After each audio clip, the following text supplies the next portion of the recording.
Salam sejahtera buat kita semua Bapak Ibu guru hebat. Senang berjumpa dengan Bapak Ibu guru hebat. Saya Hanser Tantu Pandiangan, calon guru penggerak angkatan ke-7 dari SMP Negeri 2 Pasir Tobing. Pada video kali ini saya akan memaparkan tentang koneksi antar materi pada modul 2.1 pembelajaran berdiferensiasi. Apa itu pembelajaran berdiferensiasi? Pembelajaran berdiferensiasi yaitu usaha guru dalam menyesuaikan proses pembelajaran di kelas untuk memenuhi kebutuhan belajar individu murid. Artinya di sini, pembelajaran berdiferensiasi adalah pembelajaran untuk mendukung semua murid di kelas. Lalu bagaimana cara untuk dapat melakukan pembelajaran berdiferensiasi di kelas?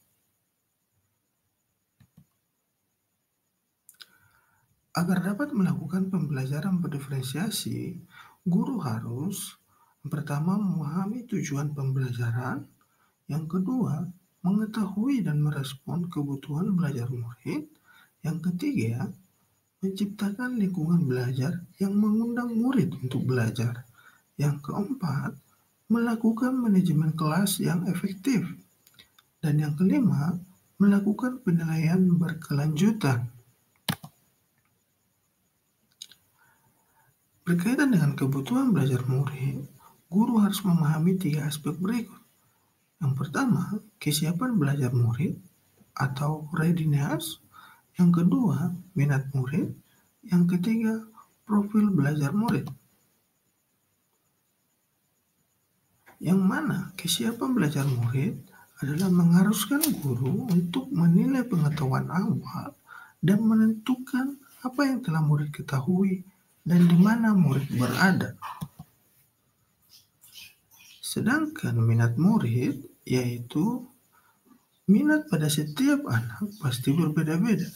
Minat adalah salah satu motivator penting bagi murid untuk terlibat aktif dalam proses pembelajaran. Dan profil belajar murid yaitu berkaitan dengan lingkungan, budaya, gaya belajar, dan kecerdasan majemuk. Maksudnya di sini kecerdasan pada setiap anak itu berbeda-beda.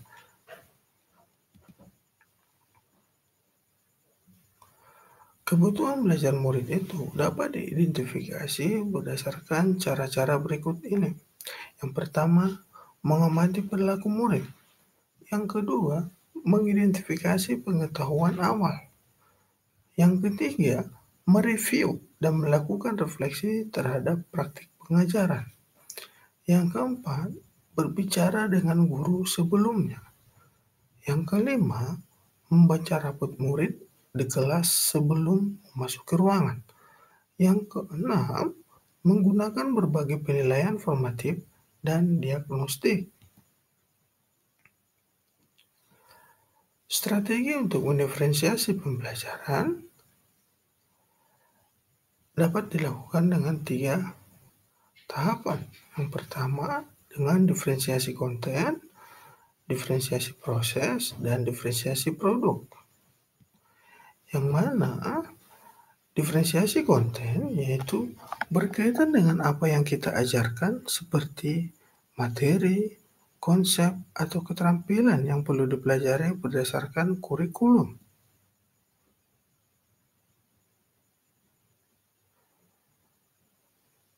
Dan mendiferensiasi konten itu bisa dilakukan dengan membedakan pengorganisasian atau format penyampaiannya, bukan mengubah atau menurunkan standar kurikulum. Sedangkan diferensiasi proses itu yaitu kegiatan yang memungkinkan murid berlatih dan memahami atau memaknai konten dengan cara membedakan proses yang harus dijalani oleh murid.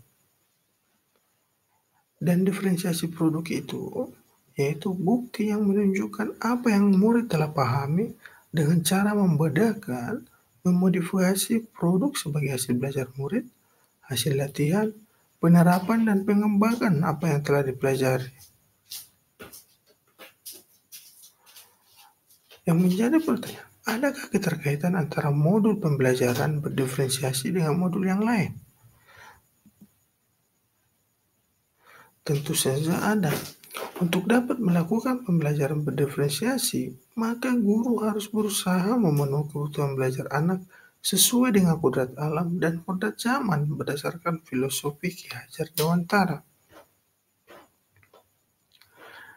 Dalam melakukan pembelajaran berdiferensiasi, seorang guru penggerak harus berpihak pada murid, reflektif, mandiri, kolaboratif, dan inovatif untuk menciptakan pembelajaran berdiferensiasi agar dapat memenuhi kebutuhan murid. Dengan demikian, seorang guru penggerak dapat mewujudkan kepemimpinan murid dengan menuntun murid merdeka belajar. Hal ini sesuai dengan nilai dan peran guru penggerak.